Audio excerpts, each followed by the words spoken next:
The day Frank found out he had a brain tumor, Henry had an accident on set. Jenny rushed to be by Henry's side, not caring about anything else. The entertainment tabloids were buzzing with stories about Jenny and Henry reigniting their old flame, painting Frank as the husband who came in and stole her away. But Frank and Jenny had grown up together and been married for 5 years. Everyone around them said they were a perfect match. Frank always thought so too, until now, realizing that childhood bonds couldn't compete with a sudden love. So he decided to let her go. It's been 24 hours since Henry's accident. They've missed the best time to control the public narrative. The top trending topic still features Jenny and Henry's names, with rumors about their rekindled romance flooding in and almost drowning Frank. After all this time, the trending topic hasn't been taken down, nor have the news stories been suppressed. This was Jenny's statement of where she stood with Henry. Frank sat in an empty living room, gripping the doctor's diagnosis paper tightly. He couldn't shake the doctor's words from his mind. Frank, the tumor is large. Surgery is tricky, but not operating could mean it grows, affecting your memory and motor skills, and there's a risk to your life. You should call your wife and get admitted immediately. Frank called Jenny and didn't get into details, just asked her to come to the hospital. Jenny initially agreed, telling Frank to wait for her. But after over an hour with no sign of her, Frank called again, and her phone was turned off. When he reached out to Jenny's secretary, he learned Jenny was already on a flight to her city. Frank pressed to know why Jenny went to her city, and the secretary said, "Sir, just check the trending topics. It's all over the news." Frank pulled out his phone. Number 1 on the list was the report about the on-set accident, with Henry burned and hospitalized. Seeing the news, Frank pulled his coat tighter, hugging his arms. That was when he noticed how cold the winter in S-City felt this year. At the hospital hall, he dialed his sister's number. As it rang, he realized the time difference. It wasn't even dawn there yet. He hung up quickly. Back home, he tried calling Jenny 7 or 8 more times, but she didn't pick up. Frank isn't the type to pester. Usually, if he can't reach someone after a couple of tries, he waits. But now he was anxious. He wished he could call enough times to make Jenny annoyed, forcing her to pick up and argue with him. Unfortunately, Jenny never answered. Frank felt a deep sense of helplessness. The Whites and the Millers were family friends. He and Jenny grew up as childhood sweethearts, so it was no surprise they married. 5 years in, Jenny was always so distant. He thought it was just the familiarity of an old couple phase where things were naturally calm. But today, with Jenny dropping everything to be with Henry, the news spreading, stocks tumbling, and Jenny seemingly not caring, he realized the so-called calm was a lie he told himself. Jenny's parents called. Frank didn't want to pick up, but Susan texted him, saying she wanted to come by. Frank didn't want to see anyone right now. He answered the call instead. Susan gently asked him, "Frank, have you been able to reach Jenny?" He replied, "No, I can't reach her." Susan paused. "Frank, don't overthink things. We only see you as our son-in-law, and we'll have Jenny come and apologize to you." Frank curled his lips into a bitter smile. He wanted to tell them he didn't need that. In the end, it was between him and Jenny, and her parents had always been kind to him. No need to take it out on them. Softly, he assured Mom, "Don't worry. I'm fine, but I might not be able to respond to the reporters right now." Susan said, "You don't have to. We'll handle them. You just rest." Not long after hanging up with Susan, Jenny called. Frank answered and put it on speaker. Jenny's voice came through, cold and detached, as if he was just some irrelevant stranger. "Why so many calls at night? What's up?" He paused. "Nothing much." There was a moment of silence before he heard someone shout, "Jenny, Henry's awake. He's asking for you." "I'm coming," she replied. That was it. All he heard next was the click of the call ending. He let the disconnected tone drone on, not bothering to end it himself. Jenny had been with Henry since college, pulling apart and getting back together over and over. Frank and Jenny weren't in the same city then. He heard bits and pieces. He had liked Jenny since he was a teen. Jenny knew that. So when she was with Henry, he was heartbroken for a long time, watching from a distance as they seemed inseparable. He buried his feelings for Jenny deep down. Later, at a friend's wedding, Jenny caught the bride's bouquet and turned to confess to him. They were all friends. Frank didn't want to embarrass her, so he said yes. He tried explaining later, but from that day Jenny pursued him. As friends and family wished, they got married. Frank eagerly entered the marriage, but found it met with Jenny's coldness. Their days passed quietly like an unremarkable stream. But looking back now, Jenny had never forgotten Henry. So what was he to her? Just a tool to forget Henry? Frank clutched his chest in pain. Everything went dark, and he curled up on the couch, shivering uncontrollably. After some time, he calmed down and reached for his phone to call Melody. "I'm heading back to London in a few days," Frank said. "Is Jenny going with you?" "I'm going alone." The line went silent for a moment. Then Melody asked, sounding worried, "Did you two have a fight?" Standing by the open window, feeling the cold wind sting his eyes, Frank felt his nose tingle at her question. "No, we didn't. I mentioned before about pursuing my graduate studies. Couldn't arrange it earlier, but now I have time. Jenny's super busy with work, maybe she'll come around New Year." Melody was relieved to hear things were fine between him and Jenny. "Okay, let me know when you plan to leave, and I'll have my secretary book a flight for you." "No worries, the visa might take a month. I'll book it myself. Once I have my flight, I'll let you know so you can pick me up." The siblings chatted a bit more before hanging up. Frank folded up the diagnosis paper and hid it away. Jenny came back a week later, but she wasn't alone. She brought Henry back from City R, settling him next door in the villa Melody had bought for Frank. The keys were handed over when he got married, though he rarely stayed there. Occasionally, a housekeeper would come to clean. Now, it turned out Henry had moved in. In his relationship with Jenny, Frank had always been the one to give in. He never voiced his needs or argued. Even when conflicts arose, he would always compromise and let it slide. This time, he really wanted to ask Jenny, "Is this okay?" But the words got stuck in his throat. Since he had already decided to leave, why bother? He watched Jenny for a moment in silence, then turned back to organizing the bookshelf. Jenny, feeling the weight of Frank's indifferent and empty gaze from earlier, tried to explain. "He's just staying for a while, for convenience's sake with the medical team." Frank stayed silent, his back to her, and smirked sarcastically. He didn't argue with Jenny. Sure, but let Henry know that realtors might be bringing people to see the house soon. Could disturb him. Why sell the house? Are you short on money? Frank set the book he was holding into a box and looked up at her. "Not at all. Melody gave me that house, but I never lived there. It's a waste, so I thought I'd sell it." Jenny looked puzzled. With the wealth of both families, there were lots of unused properties. She knew Frank was just making an excuse. She wanted to ask more, but Frank was clearly busy and uninterested in discussing it. Feeling out of place, she turned to leave and noticed the books were packed into boxes. Realizing he wasn't just cleaning.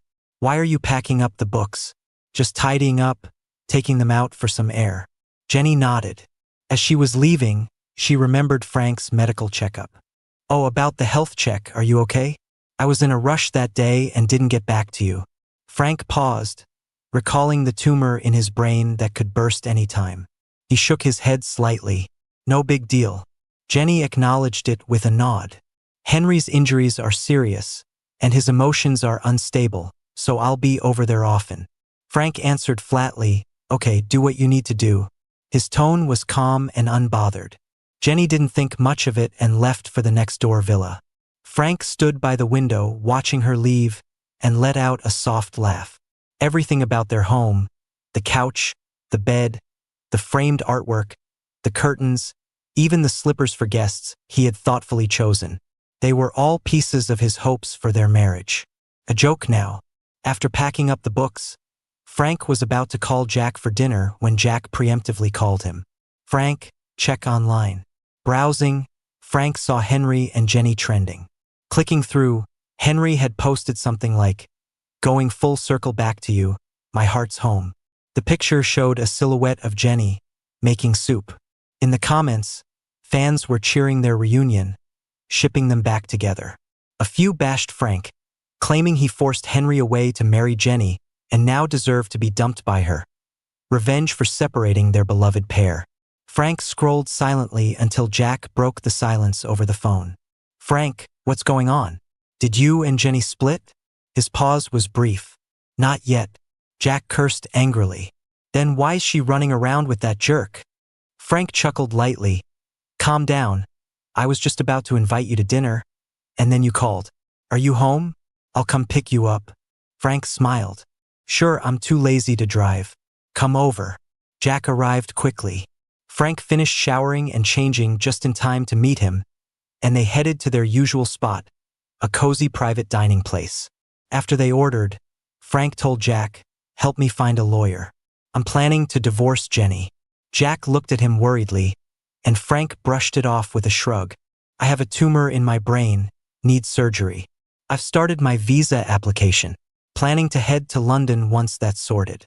The news hit Jack hard. His eyes welled up immediately. "When did this happen? What did the doctor say? Have you told your parents?" Rapid-fire questions, all filled with concern.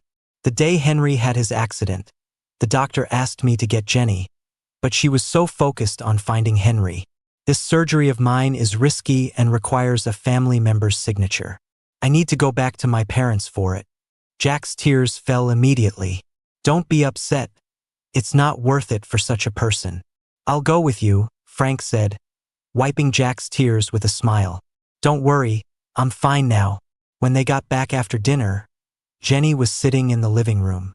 "Where'd you go?" "I had dinner with Jack." Frank took off his coat, put down his bag, changed his shoes, and sat opposite Jenny. "We've been talking for years about making that wish trip, but we never went. Can you go this year?" Frank was referring to going to Les. Frank heard somewhere a rumor that their relationship had a hurdle, and it required their sincere prayers to achieve happiness. Jenny found it ridiculous and never paid attention to it. Now, when Frank mentioned it again, Jenny replied, "It's just nonsense, you've remembered it this long, but with Henry's situation now, we just can't go. Maybe after the holidays." Frank expected her rejection, but this time she mentioned going after the holidays. In the past, he would have been thrilled at the thought of booking tickets and planning. But now he felt calm, responding with a simple leaving it at that. Jenny felt that Frank had become strangely quiet recently, making him seem unfamiliar. She looked around the room and felt something was missing. "Did you take down our wedding photo?" "I took it down to clean the frame." With her phone in hand, there was silence between them. Frank got up to wash up. Upstairs, after he finished showering and drying his hair, he saw Jenny sitting at the bedside with his phone. "Jack called earlier, said he's been in touch with the lawyer. He'll send you their contact info." Frank's expression changed slightly, wondering what else Jack might have said. He just gave a faint okay. Jenny looked at him, as if trying to see through him. "Why do you need a lawyer?" Frank relaxed a bit, subconsciously lowering his eyes. "Helping a friend. Just go through Leo, no need to trouble Jack," Jenny said coldly. "Not a close friend. Didn't want to use someone from the company." Frank replied with a seamless excuse, surprising even himself. Jenny had already showered before Frank got home. After he lay down, she did too. But once in bed, Frank didn't touch his phone, just turned away and remained silent. It struck Jenny how mundane they had become. Was it guilt? Since she returned from our city, Frank had changed. There was an awkwardness between them. She turned towards him, wrapping her arms around his waist. "What's wrong?" she asked. Frank stiffened slightly. Jenny noticed. She only then realized how long it had been since they had any intimacy. She moved closer, only for Frank to turn and gently push her away. "I'm tired, let's sleep," he said. Jenny lay down and asked, "Are you mad about Henry?" Frank curled his lips, thinking what right did he have to be mad? Why should a mere partner for convenience be upset? "No," he replied. After a moment, he added, "Why would I be angry?" The words tightened Jenny's heart. Why shouldn't Frank be mad? His wife was spending time with an ex and even arranged for him to live next door. He should be angry, shouldn't he? Yet he was indifferent. Jenny felt confused about Frank, unable to understand him. He's an actor, such an accident is serious. Nothing's going on between us. Don't believe what you read online. Frank thought of Henry's post. If Jenny said that, she must have seen it. By not stopping it, she seemed to accept it. When the media speculated about her stealing Henry away, she didn't speak up. So what now? Did they say something online? I've been too busy to check my phone. Jenny felt relieved. No, nothing, let's sleep. Frank soon fell asleep, but Jenny was restless. She got up, went downstairs, and passing the study, opened the door, finding a packed box in the corner. Contrary to Frank's claim of cleaning and airing out books. Looking around, she noticed the wedding photo frame there, but the picture missing. Standing in the study, she pondered everything that happened recently. Finally, despite the late hour, she contacted her assistant. Do you have my husband's medical report? The assistant, half asleep, responded, Jenny, I have it. Do you want me to send it? Send me a copy. Once she hung up, the information came through. She examined the report carefully. Everything was normal except for some anemia and a vitamin D deficiency. Frank disliked being out in the sun. Relieved by the report, Jenny relaxed. The next morning, to her surprise, Jenny stayed home. Frank was puzzled. Without Henry, Jenny was a workaholic. Even with Henry, it was surprising she was still at home at that hour. Frank came downstairs. Jenny closed her phone and stood up from the couch. I booked afternoon tickets to Les. Pack up, we're heading to the airport soon. Frank was confused by her sudden decision, raising an eyebrow. Seeing his reaction, Jenny explained, I just remembered our anniversary's coming up. Thought we could spend a couple of days there, celebrate, and then come back. Frank didn't ask about leaving Henry behind. For years, no matter if it was a birthday, anniversary, or just a regular date, Frank planned everything. Jenny would show up if she was free, and if not, Frank would go alone. So when she came up with this plan today, it was like a thunderbolt in the dead of winter, leaving him confused. Was it because of last night's little incident? Sudden guilt? Trying to make it up to him? Frank took a deep breath and decided to treat it as a farewell trip. After breakfast, he packed up clothes for the cold and items to deal with high-altitude sickness. Soon, after their things were packed, they headed to the airport, where Frank handled check-in and luggage. They got into the waiting area smoothly. With some time before boarding, Frank decided to grab coffee. But when he returned, Jenny was nowhere to be seen. At first, he thought she had gone to the restroom, but after waiting with no sign of her, he called her. Out of breath, Jenny told him, Frank, I can't make it. You go first, I'll meet you in a couple of days. Standing there, his face turned pale, and his hand with the coffee trembled. Why? Henry committed suicide. Frank opened his mouth but couldn't say a word. He hung up and went alone to Les. He spun prayer wheels and made wishes. But his wish changed from hoping to grow old with Jenny to wishing for his own peace and health. He didn't contact Jenny, and she didn't reach out to him either. Her promise to meet him was never fulfilled. Even after Christmas and their 5th wedding anniversary had passed, there was no call or message from Jenny. The last trip? Gone. The final anniversary? Non-existent. He wasn't surprised, really. He hadn't held much hope anyway. Yet, after so many years together, it still hurt, a deep, sharp pain. Back from Les, Frank went straight to see a lawyer. Given his wish for a quick divorce, the lawyer suggested Frank discuss with Jenny to sign a divorce agreement and then handle the rest, like the division of property, later. Frank hesitated, unsure if initiating a divorce now meant facing the entire Miller family. He felt awkward confronting Jenny's parents if they tried to talk him out of it. He was just too tired to deal with it all. Frank asked, if I leave and authorize you to act on my behalf, can you sign the divorce papers with Jenny and then I can finalize it with her later? The lawyer, Simon, calmly looked at Frank and nodded. Sure, we can do that. Just need you to sign an authorization contract. After signing the contract and authorization, Frank and Simon left the building. But they hadn't gone far when a group ambushed Frank, drenching him in milk tea and coffee, with bottles and cans thrown at him. He was stunned. You shameless homewrecker. Go die. Henry was too kind. That's why you've been bullying him for years. Insults came from all directions, and as someone shoved him, he fell to the ground. Simon, who had already turned back, noticed Frank being attacked and rushed over with security. "Stop! What are you doing?" Simon called out while pulling Frank up and told a security guard, "Call the police." One guard was stunned but complied, while another helped Simon with Frank. Frank was a mess, completely covered in stains and dirt. Addressing the angry young women, Simon sternly asked, "Who sent you? Do you know this is illegal?" The leader, acting like a delinquent, sneered at Simon's words. "Illegal? We're correcting a wrong. This vile guy bullied our Henry for years." Simon, aware of recent news, asked, "This Henry, you mean Henry? Stop playing dumb. So Henry sent you here?" The girl, filled with arrogance, declared, "Henry's too kind-hearted, that's why we can't stand him being bullied." Simon sneered, "Well, let's see if Henry shows up to help you at the station." The cops arrived quickly. Simon took Frank back to the office to wash up and change before heading to the police station for a statement. On the way, Simon checked his phone and saw videos of Frank being attacked had gone viral, with countless comments insulting Frank. Seeing this, Frank's eyes were cold. "Simon, besides the divorce, I want you to handle this too.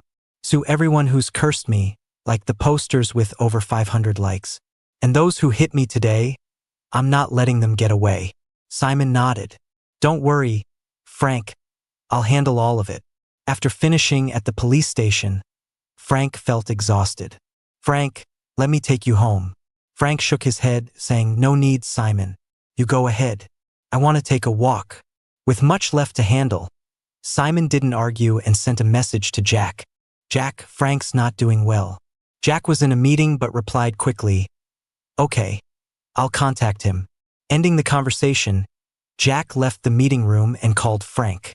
Hearing Jack's voice, Frank smiled weakly. "I'm fine. Don't worry about me. Let's meet later when you're free. Frank, let's spend New Year's together this year."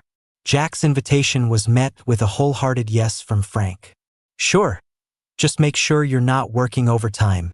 Jack suddenly chuckled over the phone. "I'm definitely not staying late. I'll just take my work home if I have to." Frank snickered and urged him, all right, get moving. I'm good here." Then there was something involving Henry, and his fans even managed to get him trending online. Henry's agent approached him for a chat, with Jenny present. The agent, Johnny, began to apologize on behalf of the fans. Jenny checked her phone and saw a video of Frank looking all beat up.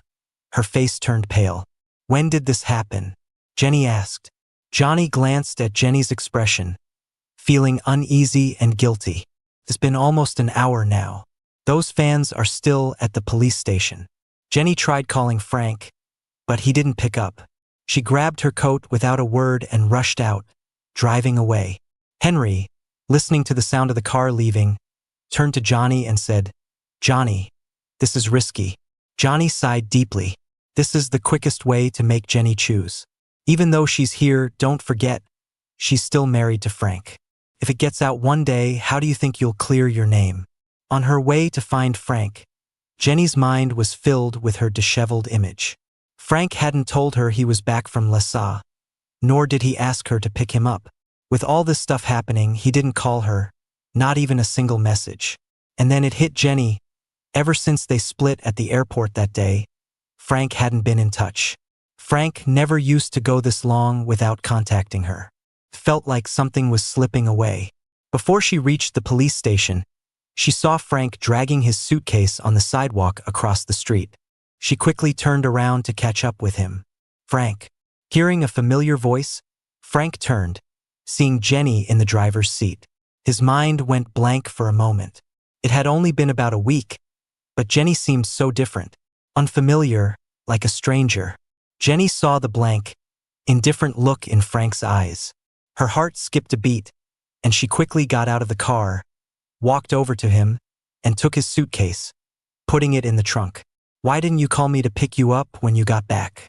Frank didn't answer, just got into the back seat, as if he didn't hear Jenny's question. Jenny paused for a moment, then got back into the car and started it up. She looked at Frank in the rearview mirror. He was facing the window, looking exhausted, pale, and his lips were pretty colorless. Taking a closer look, Frank had lost weight. You could clearly see his jawline bones. "Frank, are you hungry? We could grab a bite." Frank didn't move and simply said, "Not hungry," then closed his eyes. Taking a deep breath, Jenny asked, "Are you hurt?" Frank slowly opened his eyes. So Jenny had seen the post, rushing over in a fluster. Was it for him? No way. It must have been because the fan behavior tied back to Henry, right? If you're here to advocate for Henry, don't bother. His voice was calm and devoid of warmth. To Jenny, it sounded strange. The fans did what they did, they should take responsibility. It has nothing to do with Henry. No sooner had Jenny finished speaking, she heard a faint, mocking laugh from the back seat. "I'm not here to speak for Henry." It was a brief reply, like he didn't want to say another word to her. Back at home, they hadn't even unpacked when Henry showed up. It looked like he had burns on his cheek, still wrapped in gauze. Wearing hospital clothes, he seemed weak as he walked in. Johnny helped him, struggling a bit, as Jenny ignored Frank and hurried over to assist. "Why'd you come all the way here, barely wearing anything?" Henry clutched Jenny's hand, weakly saying, "I came to apologize to Frank. It's my fault for not keeping the fans in check, letting them act like that. Frank, I'm sorry, it's all my fault. Please don't hold it against them." Before Frank could respond, Jenny said, "This isn't your fault, why apologize? Frank isn't blaming you." Henry shook his head slightly. "It's Frank's choice to forgive or not, but I have to apologize." Frank looked at him coldly, glanced at Jenny, and then his eyes landed on their intertwined hands. Seeing Frank's gaze, Jenny felt her hands getting hot.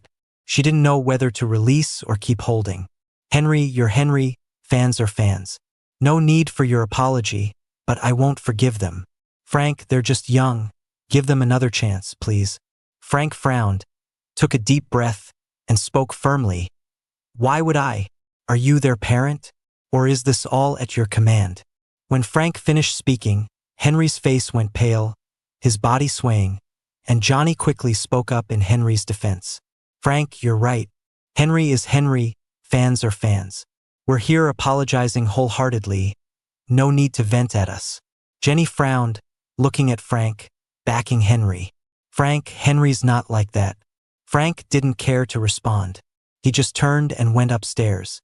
Jenny personally escorted Henry next door. Frank asked the nanny to make him a bowl of noodles with greens. He was a bit hungry, yet nothing clicked his appetite. After eating, Jenny still hadn't returned. Frank headed to Jenny's study to grab the property deed, accidentally knocking her bear figurine off the shelf. The figurine shattered on the floor, spilling heart-shaped notes everywhere. Curiosity got the better of Frank. He opened one and it read, "Day 101 post-breakup. The person I marry isn't Henry, and it seems like it doesn't even matter who." Frank picked up another open note. It said, "At wedding, I caught the bride's bouquet. When I turned around, I saw Frank's sparkling eyes. Impulsively, I confessed my feelings while holding the bouquet. Unsurprisingly, he accepted. Although he later tried to act hesitant, I knew he still loved me. He just needed a little more drama to satisfy his ego. After all, he's the partner my parents hoped for, so I should at least put on a show." Frank's hands were trembling, and tears suddenly streamed down. He reached for another note. It read, "As our parents wished, we got married." Frank was thrilled, but as I looked at him lying next to me, I wished it was Henry. A small resentment grew inside me. If it weren't for him, maybe my parents wouldn't have disliked Henry so much. I neglected him, but he acted like he didn't care, which was really dull.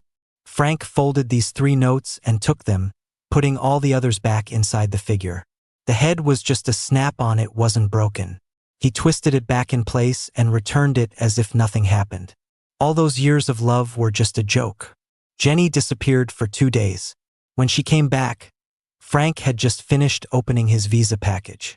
He discreetly put everything away. Jenny seemed preoccupied and didn't notice what Frank was doing. He packed up and headed downstairs, bag in hand, when Jenny called out, "Frank, we need to talk."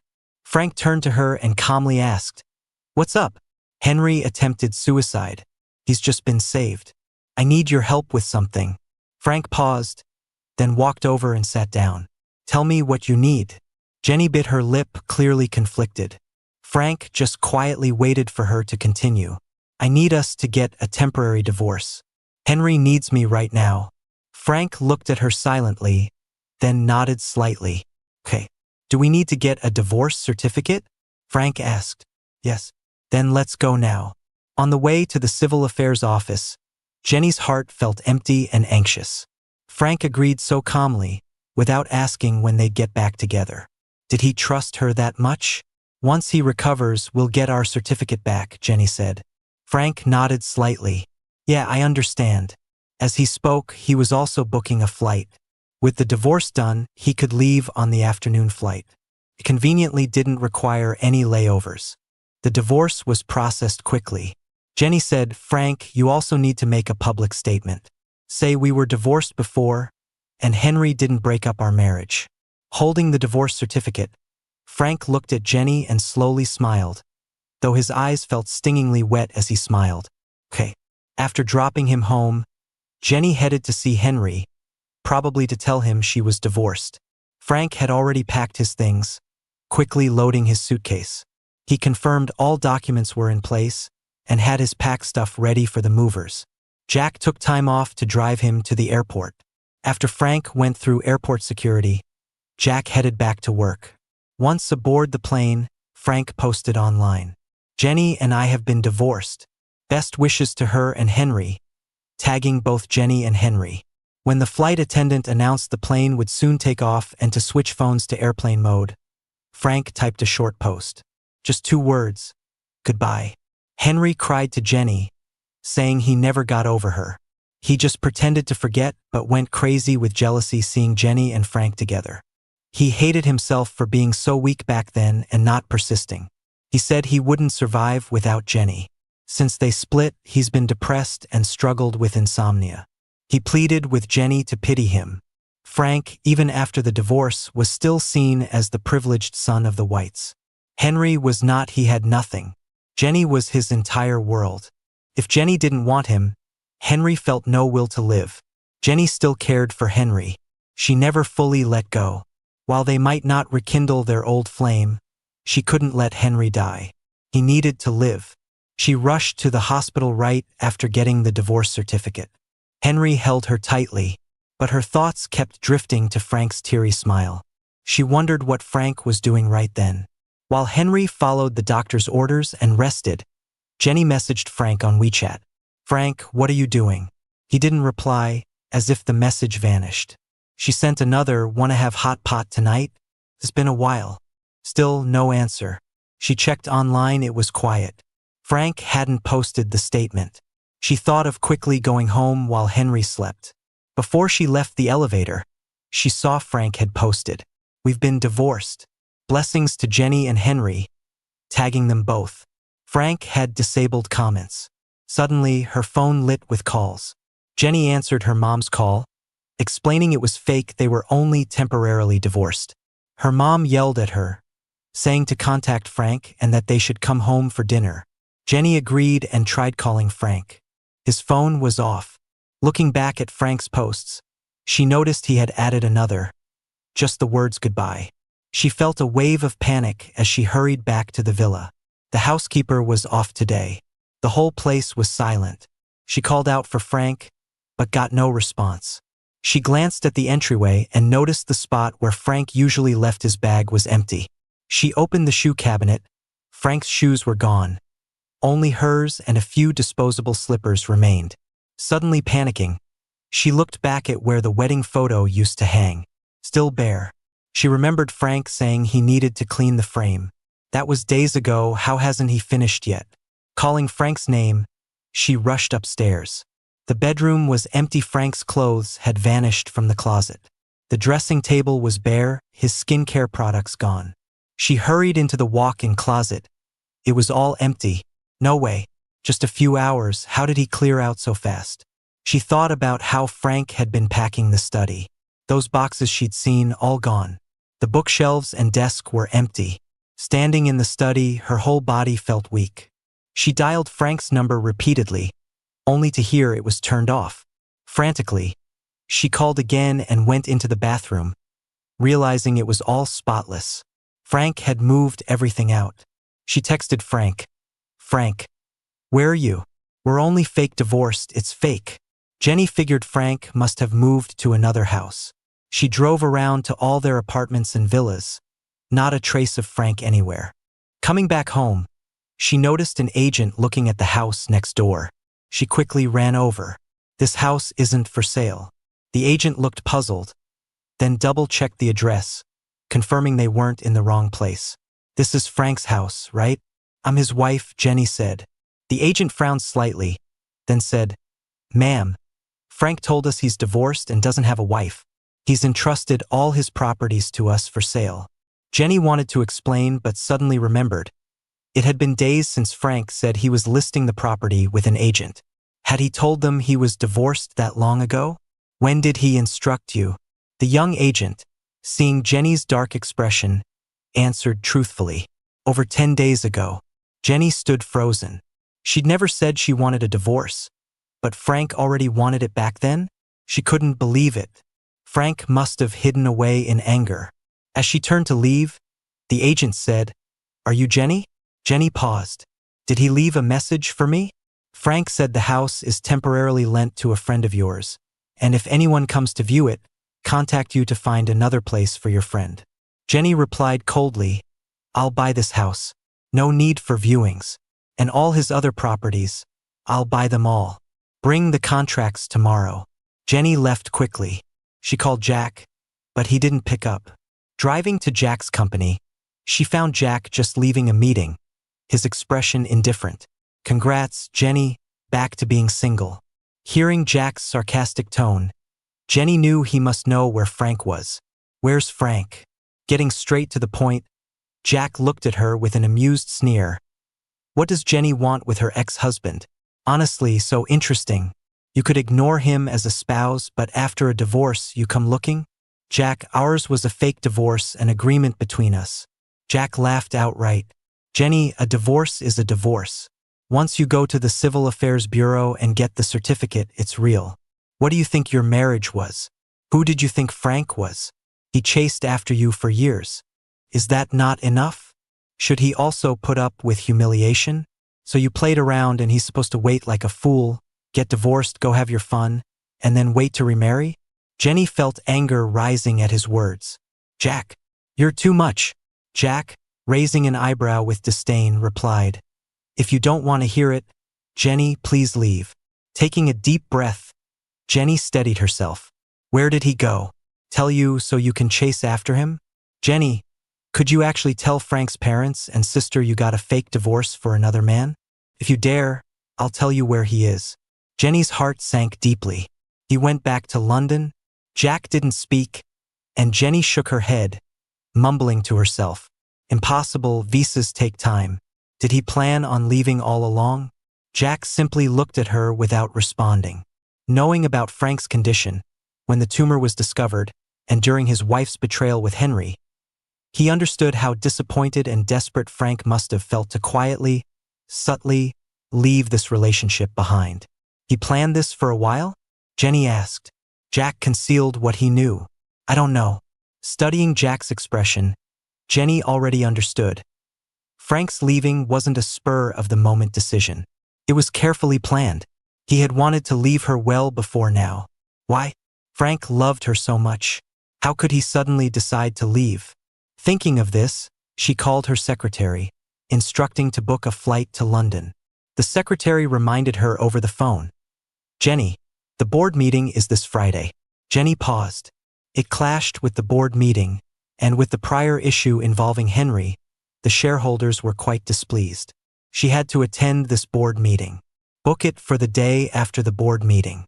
After calling Jenny, Susan attempted to reach Frank with no luck and, worried, visited the villa. Jenny sat dejectedly on the sofa. The place felt empty. Frank's shoes and bags were gone, as were his clothes. Even the wedding photo was taken down. Her face changed drastically as she rushed towards Jenny, not even bothering with her shoes. "Jenny, where's Frank? Are you really in such a rush to kick him out?" So eager to get that woman to move in? Susan was on the verge of losing it. Jenny looked up at her mom's furious face and let out a sarcastic laugh. Frank's gone. Where'd he go? London. Don't worry, I'll get him back. Jenny promised, hand held high. Susan opened her mouth but couldn't speak. She turned around and saw the divorce papers tossed on the couch. She rushed over, grabbed them, and seeing the stamp, threw the papers at Jenny's head in a rage. Jenny, you must be out of your mind. This is your idea of a fake. Fake? Who's faking here? After yelling at Jenny, Susan texted Frank, her voice cracking by the end. She said it was her pressure that made Jenny marry him. She watched Frank grow up, and even if he's not a son-in-law, he's still like a son. Jenny did him wrong, and she vowed she'd make her apologize to him and more. Henry got discharged. He had tried calling Jenny countless times from the hospital, but she didn't answer. He felt a bit panicked, but thinking about the divorce papers Jenny showed him, he quickly calmed down. He asked Johnny to handle his discharge and headed to the villa alone. Seeing the villa doors open from where Jenny and Frank lived, he had the driver pull in. No sign of Frank inside, just a very downcast Jenny. Henry subtly frowned. He'd seen this side of Jenny before, back when they broke up years ago. But now, was it because of the divorce from Frank? When she was at the hospital earlier, she wasn't like this. Where's Frank? Did he move out? The second Henry asked, Susan's voice came from upstairs, and he looked up to see her slowly descending the stairs. Even if Frank left, don't think you can just move in, Henry. Seeing Susan, Henry's heart skipped a beat, but he kept a straight back and greeted her softly. Mom. Susan was still seething with anger, racing down the stairs, clearly intent on confronting Henry. Jenny quickly spoke, let's go. Johnny helped Henry out quickly. Susan followed them, watching Henry go to the villa next door. She asked Jenny who let him live there. Jenny was speechless. Susan took a deep breath and said, I see now. I finally get why you never really warmed up to Frank all these years. You're punishing me because of Henry dragging Frank into it. Humiliating him like this. I truly regret it. Jenny saw her mom's eyes practically red with anger. She tried to explain, Frank agreed to it. Susan let out a slight laugh. Frank is so decent he'd agree to his wife having her first love stay in his home. You're a hell of a wife. It's exactly what you deserve. If you like Henry so much, go be with him. But Jenny, if you end up together, remember to pay back those $700. After the long flight, Frank finally landed at Heathrow. He hadn't even collected his luggage when his sister called. Frank thought just his sister was picking him up, but at the exit, he saw his sister, her husband, and their parents all there. Tears welled up as he bit his lip, rushing with his suitcase towards them. Dad, Mom, why are you here? Frank's mom looked at him tenderly. Frank, you've lost weight. His brother-in-law chimed in, they've missed you. Once they heard you're coming, they couldn't just stay home. Frank looked at his brother-in-law, who handed him flowers softly saying, Welcome home, Frank. Frank took the bouquet and hugged him. Thanks, bro. Melody, seeing him like that, gently ruffled his hair. Coming alone to London, looking worn and thin, something serious must have happened between him and Jenny. But he didn't share, so they didn't pry. Back in the familiar warmth of home, surrounded by family who cared the most, Frank's spirits lifted. His sister even threw a little party to celebrate his return, leaving Frank amused. I'm not a teenager anymore. This is embarrassing. Melody smiled affectionately at him. You'll always be my little brother. Frank's parents nodded, in our hearts too. His brother-in-law came out with coffee, smiling, in mine as well. Their young nephew ran out from the room, tossing aside his toys, shouting, Uncle, me too, in my heart too. Frank scooped him up, chuckling and tousling his hair. After a bite to eat, Frank went to bed, needing to shake off the exhaustion and jet lag. Waking up under the bright sunshine, he grabbed his phone. It was full of unread messages. Aside from letting Jack know he arrived safely, he'd ignored all of Susan's and Jenny's texts. He opened Susan's chat. So many messages, some with voice notes, and finally, an apology asking for him to confirm he made it okay. Taking a deep breath, Frank video called Susan back. After all, even if he and Jenny are divorced, the Millers and the Whites had ties going way back. They might continue crossing paths. The elders never wronged him, and he couldn't ignore Manners as the younger one. Susan picked up almost immediately. Frank still called her mom, then said, "I'm sorry to you and Dad for keeping you in the dark. Jenny and I are divorced."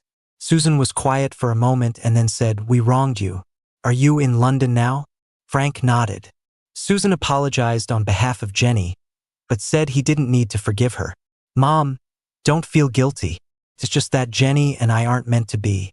It's fine for us to stop here. Everything's still okay." Frank could tell Susan felt really guilty around him. He didn't say much and just mentioned he was going to get breakfast before ending the video call. He then opened Jenny's message. Frank saw the one that said the divorce was fake. He smirked bitterly and didn't reply to Jenny. The divorce was done, there wasn't much point in staying in touch. As he was about to get out of bed, Jenny's call came in. He hung up. She called again, he hung up again. She called a third time. Frank was starting to get annoyed, so he finally answered. "What's up?" Jenny heard Frank's cold tone and felt a pang in her heart. He sounded like a stranger. "Frank, are you in London?" Frank frowned and repeated, "If you got something to say, just say it." Jenny was taken aback. She paused before asking, "Frank, what do you mean? What do you mean? What do I mean? Why did you leave home without saying anything?" Frank chuckled lightly, feeling a bit cynical. In the past, when he'd be gone for a day or two or three, Jenny never seemed to care. Now she wanted to ask, "Do I have to report my whereabouts to my ex-wife?" Jenny said firmly, "Our divorce is fake. Didn't we agree on that?" Frank's expression darkened as he replied coolly, "Jenny, we got a divorce certificate that means we're divorced. Legally, we have no relationship." Hearing Frank's words, Jenny crushed the wine glass in her hand. Wine and blood mixed, staining the carpet. "Frank, you tricked me. You lied to me." Frank bit his lip, his vision blurred. How could he have tricked her?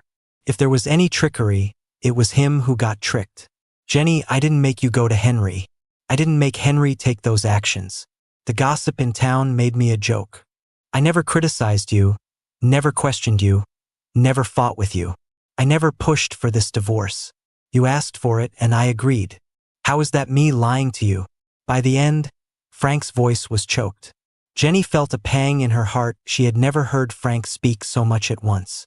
She had never seen him so upset. But through his words, she understood. "Henry and I are in the past. There's nothing between us. The person I love is you, Frank. I love you." Hearing Jenny say she loved him didn't make Frank happy. It made him feel sad. Since the day they married, Jenny had never sincerely said those words to him. Turns out she could say it after all. "But Jenny, I don't love you anymore. Let's not contact each other again. I don't want to hear your voice, and I don't want to know anything more about you." Frank was about to hang up when Jenny said, "Frank, we need to talk face to face. There's a board meeting on Friday. I booked a flight to London for Saturday. Let's talk when I get there. Blame me or hate me, it's all my fault. I'm sorry for the misunderstanding. Frank, we're still husband and wife." Frank said calmly, "We're not husband and wife anymore, Jenny. Don't make me hate you." He hung up. Undeterred, Jenny kept calling. He simply blocked her. The words had already been spoken. The party was happening that night at the castle. Frank gave a speech and everyone else was dancing and having a great time. But before the party ended, Frank fainted and was rushed to the hospital. His tumor had burst, requiring emergency surgery. The family waited for over 10 hours outside the operating room. Frank's mom wanted to call Jenny, but Melody stopped her. "Mom, don't. Frank doesn't want to see her." Frank's mom didn't have time to figure out what exactly had happened. Her whole heart was with Frank. Frank made it through. He woke up in the ICU a day later. His situation could be worse. The Whites had a top-notch medical team, so Frank went home to recover. Frank's mom took care of him closely. While sorting through his luggage, she found the divorce papers and the medical diagnosis from over a month ago, and it broke her heart. Such a big thing, and he hadn't told them in advance. If they hadn't come to London in time, if something had happened mid-flight or on the way, What would Frank have done? Seeing the date on the divorce papers, Frank's mom took a photo and contacted someone back home to find out why they divorced. Upon learning it was because of Henry, Frank's mom was trembling with anger. "I won't let him get away with this," Melody said. "Mom, let's deal with it after Frank's better." If Jenny hadn't been irresponsible, that little star wouldn't have had anything to do with Frank. Ultimately, it's Jenny's fault. Frank's mom lamented. Frank put his whole heart into her. "I should never have agreed to that marriage." Melody gently patted Frank's mom's arm to comfort her. On Saturday morning, City was foggy and snowy by the time Jenny headed to the airport. All flights were delayed with a strong snowstorm expected, so flying wasn't possible for the next few days. Jenny canceled her flight and got her driver to take her to our city, thinking she could fly from there. But unfortunately, a car accident on the highway made her miss her flight, and with the snowstorm hitting our city too, Jenny was stuck there. She called Frank, but couldn't get through. She tried a new number, and after it rang for a while, someone finally picked up. "Frank, there's a snowstorm here. The plane can't take off, so it'll be a few days before I can get there." There was silence on the other end, no sound for a long time, and Jenny frowned a bit. "Frank, are you listening?" Vivian listened to the call, watching Frank sleep soundly in bed. Her eyes were cold, like 1,000-year-old ice. After a long silence, she eventually spoke in a low voice. "Frank's asleep. I'll tell him when he wakes up. May I ask who's calling?" The voice was unfamiliar. It wasn't Melody or the Whites picking up Frank's calls. At that instant, Jenny felt a rush of blood. "Who are you?" Jenny demanded sharply. Vivian recognized the anger in her voice, but just chuckled indifferently, filled with mockery. "Who do you think I am? The person here with him right now." Vivian spoke unhurriedly, slowly, and calmly. Jenny's mind raced with all sorts of images. She and Frank were just pretending to be divorced. Yet, in just a few days, there was already someone else by Frank's side. "Who exactly are you? Stay away from Frank." Vivian curled her lips, then hung up the phone. She looked up at Frank in bed. As she was about to put the phone away, she noticed Frank quietly watching her. Vivian felt a bit awkward. She had answered his call without permission and had mocked Jenny. Frank might be upset. "Frank, I'm sorry." Frank smiled slightly. "Why sorry? I should be thanking Miss Vivian for performing that surgery and saving my life." Thinking about that surgery still made Vivian a bit anxious. It was the most dangerous surgery she'd ever performed, and the patient on the table was the boy she'd secretly liked for years. If she hadn't saved him, she probably never would have returned to the surgery room again. That tumor was dangerous. "You should have had surgery back home." Frank looked at her, and though this woman was not only his surgeon but also his sister's best friend, Frank never dared to get too close to her. The way she looked at him always felt invasive. Back then, he was young and scared without knowing why. In retrospect, it was her determined affection. Frank's sister had mentioned Vivian's way of doing things, and Frank had an idea. "I'm divorced from Jenny." Vivian looked at him. He hadn't told anyone, but all these years, she'd been following Frank's life closely. She knew about the divorce before the Whites did. She also learned about the tumor in his head. So, she returned to the country coincidentally on the same flight. His mood was bad, and he hadn't noticed her. If he had paid attention, he would have seen they were sitting very close. Back at the Whites, she waited for Frank to tell them to call her for his checkup, but the call never came. At the dance, she asked him to dance, and then he fainted. Taking him to the hospital, her legs were weak. She kept telling herself to stay calm to perform the surgery. As Frank listened to her calm recounting, he furrowed his brow slightly, puzzled. "Miss Vivian, you already knew about this?" Vivian gave a slight smile, carelessly taking a pen from her pocket. "Aunt saw your divorce papers in your luggage, so now the whole family knows." Frank was momentarily speechless. "Is that so?" Vivian noted Frank's data for the day. Hearing his words, she slowly glanced over. Frank responded, "It's nothing." The room's atmosphere tensed, and Vivian abruptly spoke. "Just call me Vivian, Miss Vivian." Sounds too distant. Frank's eyes shifted slightly. "Is that appropriate?" Vivian smirked, raising an eyebrow at Frank. I don't want you as a brother. Choose between Vivian and Miss Vivian. Frank sighed softly, resigned to comply.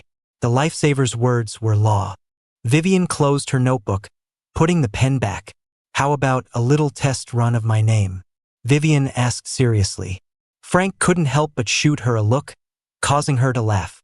Looks like your eye movements are normal. Rest up. When Vivian mentioned Frank waking up, his mom came rushing up, eyes full of concern, asking if he felt unwell, hungry, or needed water. Each question carried worry. Frank felt both guilty and loving. Mom, I'm fine. Vivian said my recovery is going well. Frank's mom held his hand tightly. With Vivian's words in mind, Frank hesitated but decided to speak up. Mom, Jenny and I are divorced. Sorry for not telling you sooner. Frank's mom nodded softly. We already know. But why didn't you tell us something this big? I could handle it, Frank insisted. Afterward, needing rest, Frank sipped some porridge before lying back down. After his mom left, Frank picked up his phone and saw messages from an unknown number. Frank, who was that woman? Did you want the divorce all along? Why? You liked me a lot. Why? I bought a ticket leaving from Z-City. I'll be in London the morning after tomorrow. We can meet up and chat. Frank took a deep breath. In his current state, he really didn't want to see Jenny. Flipping through his WhatsApp, he suddenly saw a name pop up. Vivian. When did I add her on WhatsApp? He sent a question mark. Vivian? A quick reply came back. It's me. Frank read the two words, unsure of what to say. He saw the typing dots from the other side, and after a while another message came through. Anything up? Frank replied, nothing. After a moment, Vivian sent another message. Really nothing? Do you want me to tell Melody to find you a quiet place to recover? Frank was speechless. Did you install a camera in my brain during surgery or something? Vivian couldn't help but chuckle at Frank's message. The next day, he talked to Melody and took Frank to his estate.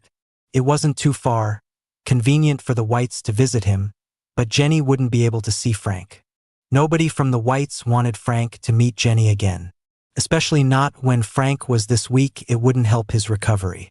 Jenny rushed to London knowing the Whites' address. She went directly there. Melody's face turned sour when Jenny showed up, but she still let her in. As soon as Jenny walked in, she noticed that only Frank managed a slight professional smile while talking to her. The rest of the Whites were stone-faced. Jenny, what brings you to London? Frank's dad threw out the question, leaving Jenny tongue-tied. The Whites knew she and Frank were divorced, of course.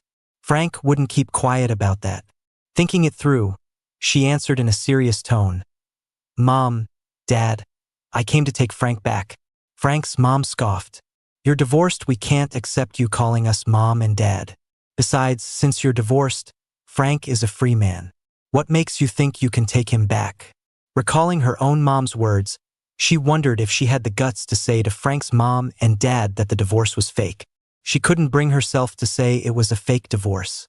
After a pause, she finally said, I know you have every reason to blame me, but there's a misunderstanding between Frank and me. I never wanted to divorce Frank. Frank's mom wasn't going to sugarcoat it. She sneered, lifting her gaze. A misunderstanding? What misunderstanding? You're saying no one forced you to get the divorce papers? Jenny looked at Frank's mom, bit her lip, then said firmly, Mom, Frank and I had a fake divorce. We planned it. Melody couldn't listen any longer, her expression turning icy. Jenny, was that your plan? Was it Frank who suggested a fake divorce? Or was it you? Jenny couldn't say a word. Melody chuckled lightly, not talking. Huh?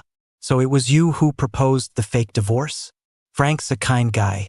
He's young and studied in the country. He hasn't met many people, and his heart was set on you. You knew he liked you, loved you, so you took advantage of his love to push him around? You think we're all dead? Get out. Jenny watched Melody's anger, feeling a chill. She bit her lip and said, I know I did Frank wrong, but I love him. You can do whatever to me, but let me see Frank. We need to talk. The Whites stayed silent. Frank forced a professional smile as he looked at Jenny. Jenny, it's not us keeping you from seeing Frank. He's out taking a break, not home. Call him yourself and arrange to meet. You're both adults now. It's up to you. We're about to have lunch. Are you staying or? Jenny saw their expressions. Frank must really not be home if he said so himself. Naturally, she wouldn't stick around for lunch. After Jenny left, she tried calling and texting Frank, but it was like sending messages into a void. She waited around the White's place but never saw Frank. That's when she started believing he really wasn't home. Frank learned that Jenny was in London. In his weak state, he didn't want to see Jenny, so he avoided her. More than 10 days passed and Melody dropped by. Has Jenny contacted you again? She hasn't left yet, still hanging around our family's place every day. Frank looked at Melody, taking a deep breath. Sometimes I really want to call the cops. Melody patted him gently. If it weren't for Uncle's sake, I would have called them already. How are you recovering? You look better than a few days ago. As she spoke, Melody sized Frank up, her expression shifting to a slight frown. You even look a bit healthier. Frank chuckled awkwardly. Vivian's cooking is pretty good. Lately, she's been force-feeding me late-night snacks. After Frank mentioned it, Melody seemed puzzled. What did you say? Vivian can cook? She knows how to make food? Frank paused for a moment, then asked Melody. Doesn't she? She's been freeloading at our place since she was a teen. She always said she couldn't cook, that she came over just to eat. I've never had a single dish made by her. What's she been making for you? Frank was surprised to learn this about Vivian. Seeing his sister in a jealous rage, Frank chose to keep quiet. Melody took a look around and asked, "Where's Vivian?" And with that, she got up to go find her. Vivian was actually downstairs in the kitchen. Melody, used to finding her on the second or third floor, had come straight upstairs without checking the kitchen. Now she ran down to find Vivian wearing glasses, sleeves rolled up, apron tied, fully focused on slicing fish and removing bones. Melody came closer and saw the slices were super thin, almost see-through. What are you making? Seafood porridge, Vivian responded casually. Melody grabbed her by the neck, looking dramatically shocked. You can make seafood porridge? I fed you for so many years and haven't even had your fried rice. You jerk. Vivian gently pushed her away and said with a knowing look, You think you deserve to eat my cooking, Melody? We've been friends for ages, and if you were worth it, you'd have eaten already. Go reflect on why you haven't. Melody squinted, watching her intently. You're not joking? Vivian adjusted her glasses with the back of her hand, then laughed.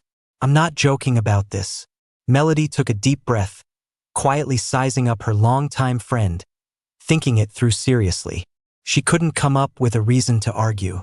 He just got divorced. Right, he's divorced now. Melody smirked.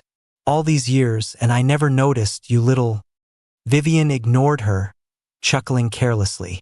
As Melody drove away from the estate, she suddenly remembered she hadn't actually done what she'd come for, to suggest Frank meet Jenny and then send her off. Her lurking by the door every day was irritating. Thinking of this, Melody turned the car back. Frank nodded at his sister's suggestion. That afternoon, Frank was in relatively good spirits. He changed clothes, put on a hat, and Vivian drove him to a cafe, waiting nearby. Frank settled in the cafe, ordered a dessert, and sent Jenny the address. It was a bit of a drive, so it took Jenny over 20 minutes to arrive. She marched straight, overseeing Frank in the corner. Frank. He looked at her calmly. Sit down, what would you like to drink? Jenny turned to order a coffee. Before she could speak, Frank said, Melody told me you've been outside my house waiting for me. Half a month and you're still not home. Henry's done with his suicidal stunts? Jenny paused and then said, So, you're mad at me over Henry? Frank chuckled softly. I should have known better than to bring that up. Jenny, I never thought talking to you would feel like talking to a wall. I say one thing, you answer something irrelevant. Her face fell at Frank's words. She quietly observed him. He seemed to have gained some weight, but looked somewhat frail. He was wearing a hat which wasn't like the old Frank. She was about to ask, but Frank cut her off. I'm here. Say whatever you need. Ask anything you want. He glanced at his watch. I'm a bit tired. I'd like to leave in 40 minutes. Jenny's lips trembled. So, you don't plan to come back with me, do you? Frank nodded. That's right. Why? Frank laughed out loud, furrowing his brows at her. Why do you think, Jenny? Why wouldn't I come back? Because of Henry? There's nothing between us. I just helped him because of an accident. Really?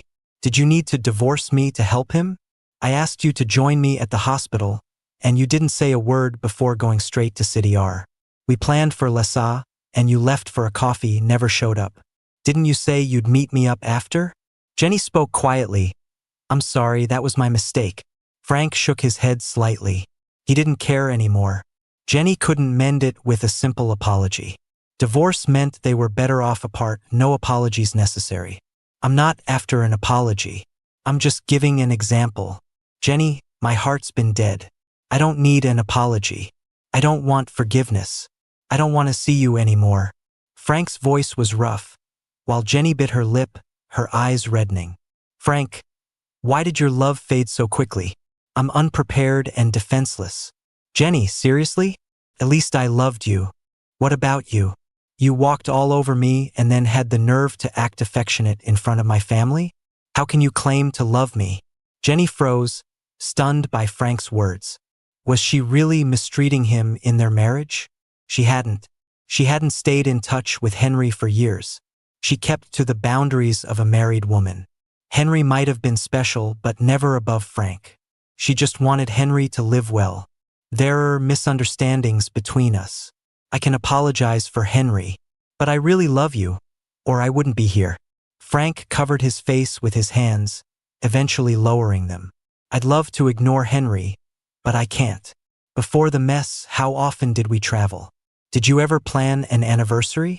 Organize my birthday? We talked about wishes in Lessa years past, and it never happened. It took Henry's unexpected incident for me to see clearly. What I'd been holding on to was all for nothing, worthless. Jenny felt suffocated by the weight on her chest. She had no words or defenses against Frank's accusations. So when I talked about a fake divorce, you were thinking about a real one when you went to get the divorce papers? That's right. I'd already lined up a lawyer to talk divorce, but I hadn't made up my mind yet. Then you suggested a fake divorce. Jenny, we were destined to split up. Jenny felt regret. If I'd known you felt this way, I wouldn't have suggested a fake divorce. Well, I'm glad we're done. Frank sighed with relief. Jenny, let's end it here. No one would believe you love me with the way you've acted. Stop shouting slogans, it's nauseating. Let's just keep things cordial when we run into each other. After Frank finished speaking, Jenny shook her head repeatedly. Frank, it's not like that, not at all. I was wrong before. Give me another chance, I'll change, I promise I will. She spoke desperately, her words jumbled. Frank felt a sudden wave of disgust. I should go. You should too. Frank was about to leave, but Jenny held on to him. He was too weak to struggle, so he sat there quietly. He slowly took off his hat, revealing a bald head with a surgical scar. It looked like a centipede. Jenny's face turned pale with shock. What happened to you? Frank gave a sad smile. Jenny, the day I called you to the hospital, it was because they diagnosed a brain tumor. I needed immediate surgery, needed a family member's signature. I might have died on the operating table, but you went to see Henry. Jenny stepped back, shaking her head. Why didn't you tell me? What would telling you have done? Jenny, would it have ended with you saying, Frank, you're even faking illness now? I'm lucky I got back in time. The attack happened when I was with family, and I lived. Jenny, I don't love you anymore. Stop bothering me. Jenny stood there like she'd been plunged into a cold hell.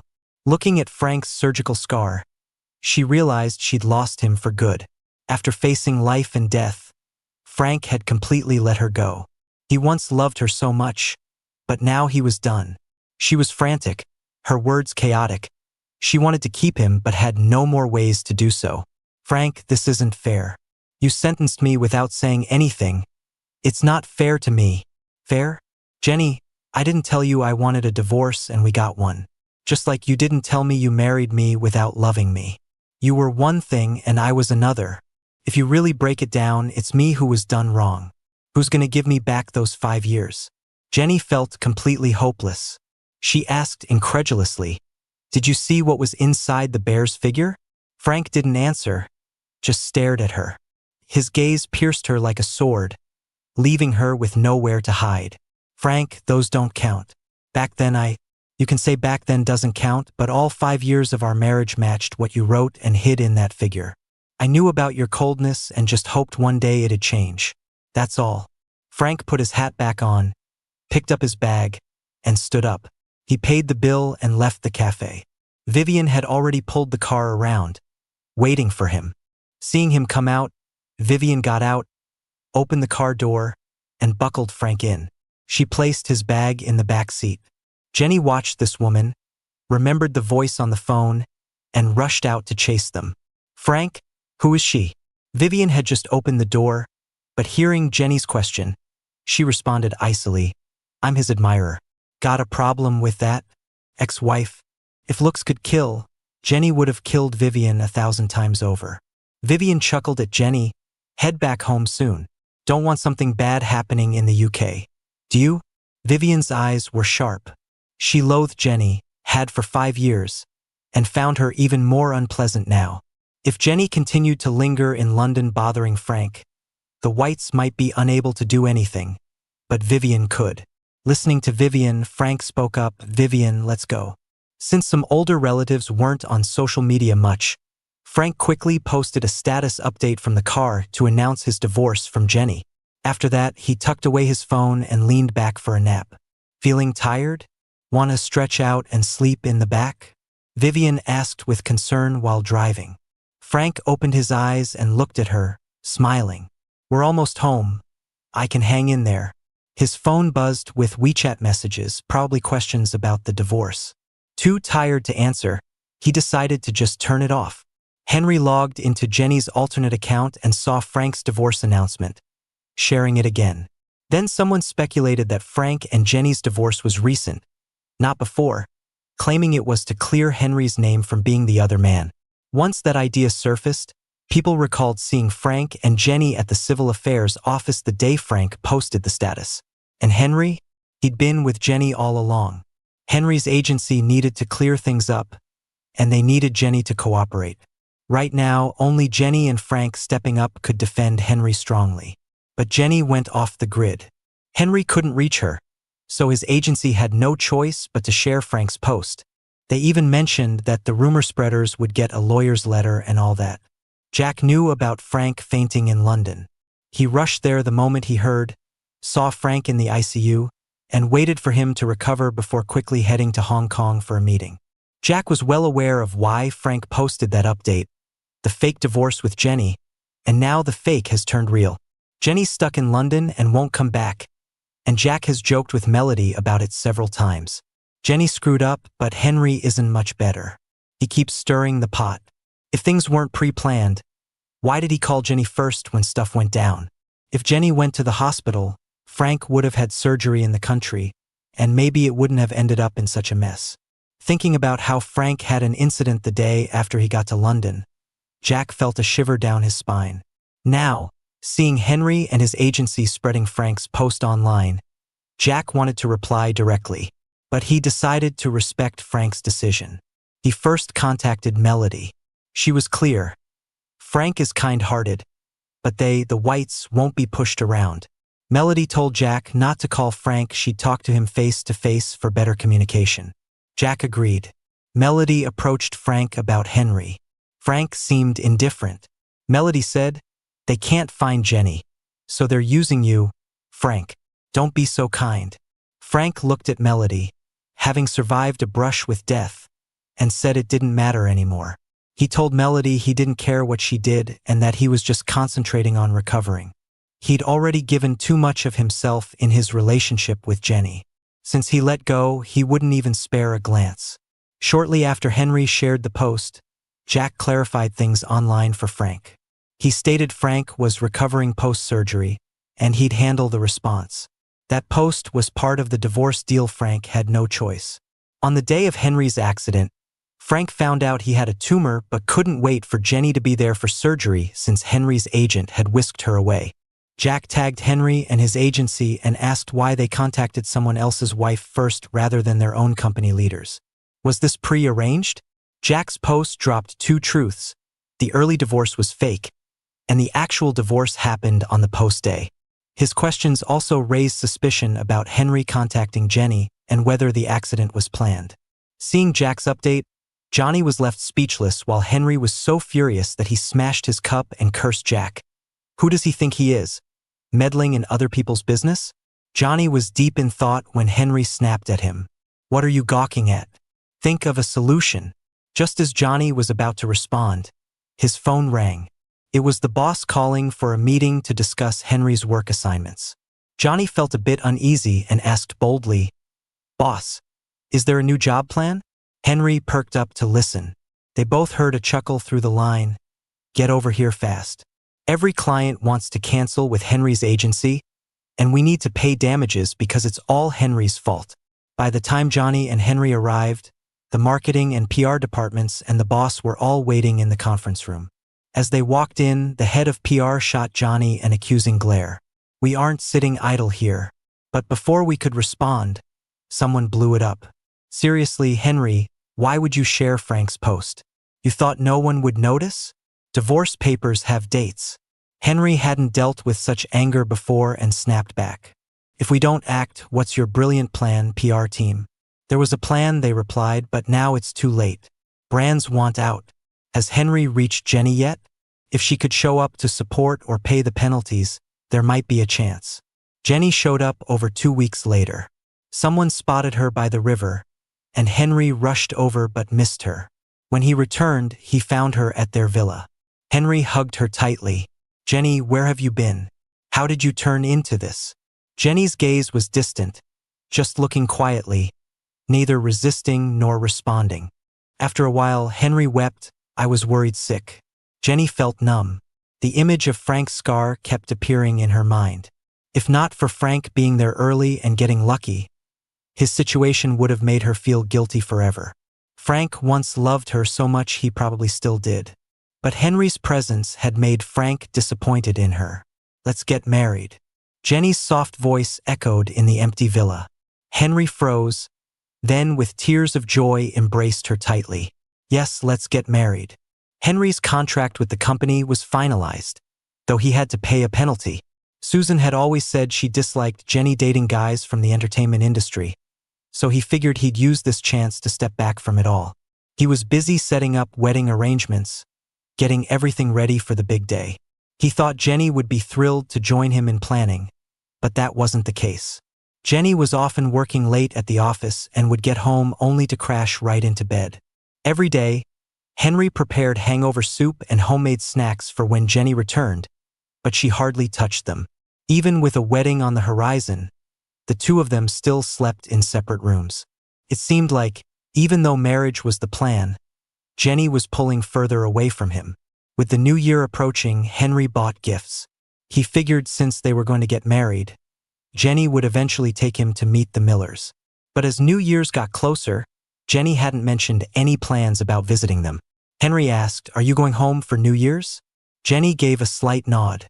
Henry waited for her to invite him, but she never did. She didn't even ask where he'd be for the holiday. "Did you tell your parents about the wedding?" Henry inquired. Jenny glanced up with a cold stare, showing no excitement for their future marriage. "Why should we tell them about our wedding?" she replied. Henry was puzzled and asked, "Jenny, what's wrong? Ever since you came back last time, you've been acting strangely." "Strange how?" Jenny queried. "You seem upset. Did something happen at work?" "You can talk to me," Henry offered supportively. Jenny just smiled faintly. "It's just that after all these years, I feel like I've failed. That's all," Jenny remarked. Henry assumed she was talking about them and softly reassured her. "We'll be together every day from now on. Let's just leave the past behind." Jenny said nothing. On New Year's Eve, right as midnight struck, Jenny texted Frank. "Happy New Year, Frank." Frank deleted the message immediately. After New Year's, he heard from Jack that Jenny and Henry were getting married on May Day. Frank felt indifferent, realizing he had no feelings about it anymore. Henry planned the entire wedding himself. On the wedding day, Jenny invited no friends or family, but she did call the media. During the vows, Henry tearfully agreed to marry Jenny, talking about their long journey together. The officiant then turned to Jenny with cameras on her and asked if she'd say "I do." Coldly, she said, "I don't." Even though Jenny's friends weren't there, Henry had gone all out, inviting everyone he knew, leaving them all in shock. Henry was stunned too, his voice shaking. "Jenny, what are you saying?" "I said, I don't," she replied with a hint of sarcasm. Henry stumbled back, barely steadied by the officiant. "Why, Jenny, why?" Before Frank left, Jenny felt guilty, thinking she hadn't treated him well, and believed their relationship ended because Susan disapproved. But after Frank left, Susan revealed the $7 million that Henry had asked for and received from Susan. $7 million, the price for ending their love. If she had known, she would have never treated Frank the way she did. Henry's lies were at the root, he was the one to blame. How can someone full of lies have real love? She asked Henry. Henry, shaking his head with tearful eyes, said, "Is it because you fell for Frank? Is that why?" Hearing Frank's name only angered Jenny more. "Don't say his name. You don't deserve to."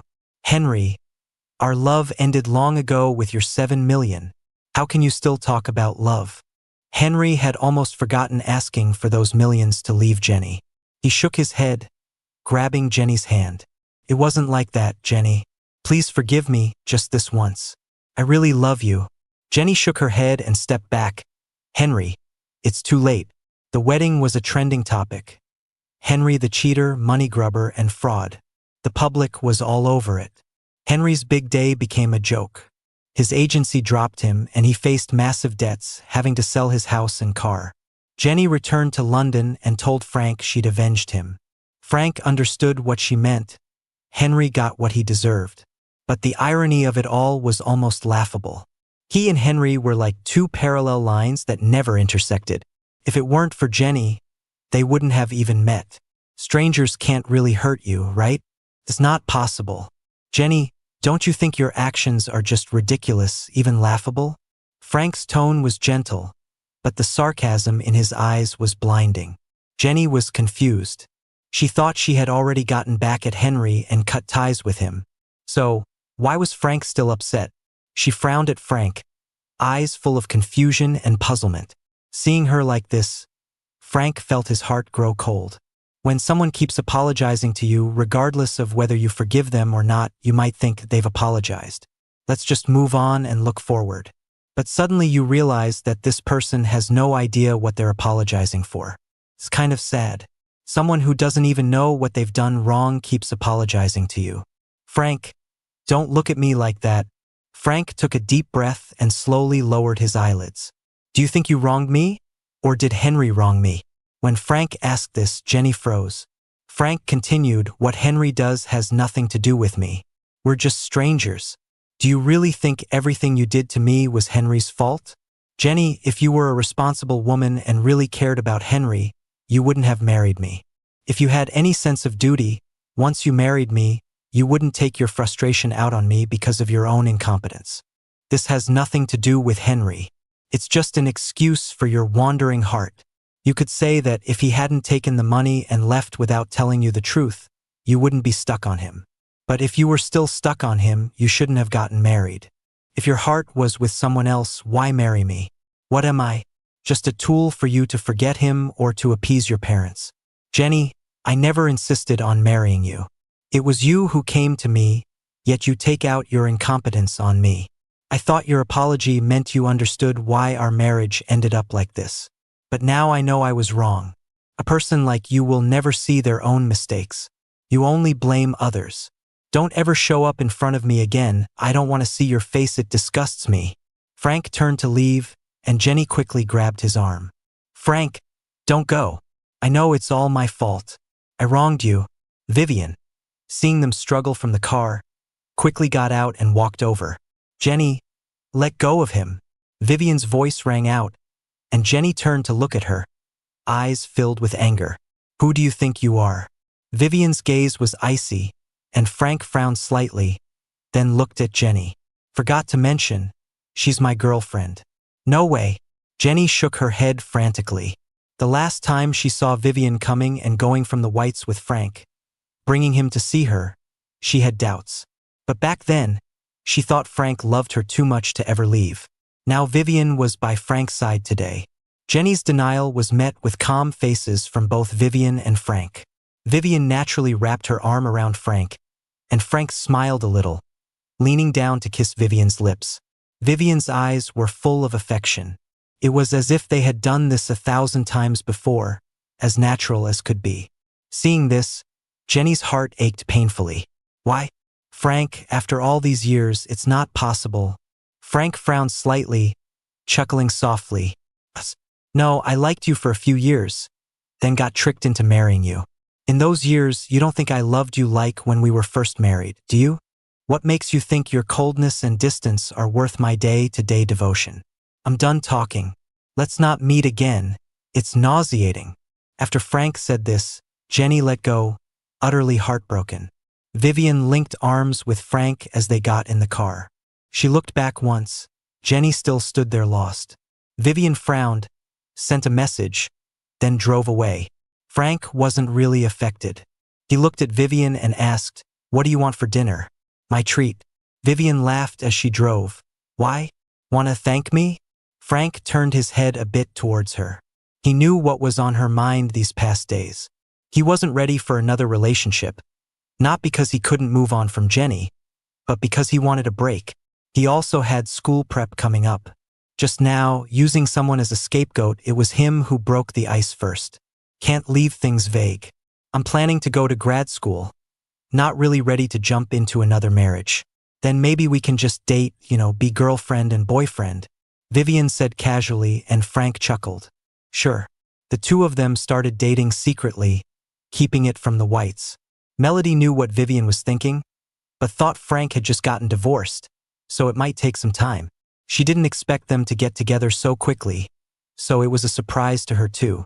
Much later, Frank found out that the time Jenny came to London, she had a car accident and hurt her leg. Susan and her crew even came to London. The Whites didn't invite them over, and Frank's mom secretly went to see a friend. The meeting didn't end on a happy note, putting some distance between the families. Frank didn't ask why. He focused on his studies, and Vivian was occasionally in surgery, but mostly busy managing her company. The next time he heard about the Millers was a call from Susan. She said, "Frank, can't you part with Jenny on good terms? Isn't it enough that Jenny lost a leg? Do you have to swallow up MF Group too?" Listening to Susan's accusations, Frank's mind flashed through a lot of memories. Things once thought to be solid crumbled upon closer inspection. Jenny's losses have nothing to do with me. I didn't cut off her leg. But she went to see you. Frank laughed. Is that my fault too? I didn't ask her to come. She insisted on disrupting my life. As for MF Group, Auntie, maybe my good-natured demeanor over the years made you forget that our families were in an arranged marriage, not underdog admiration. My family treats business like business. Whoever's more capable takes the lead. Using this to accuse me is downright funny. Frank's words angered Susan so much, she hung up the phone. Later, Frank asked Melody and learned that the MF Group situation was something she and Vivian worked on together. Melody thought Frank might be going soft on the Millers and explained, "It's just business. We'd already planned to move way back. Purely because you and Jenny were still married. Now that you're divorced, there's no need to hold back." Frank looked at Melody. "No need to explain, I'm not involved in any of that." The next news about Henry was on social media trends. He was hospitalized, unrecognizable from the torment. Frank learned that after being tricked by Jenny back then, Henry ended up in debt and became a twisted rich lady's lover. Frank figured people have to pay for their actions. Their endings were well-deserved. 3 years later in spring, Frank sent an invitation to Jack, inviting him to his wedding. As spring bloomed, Frank walked through the bright days of the season with his beloved.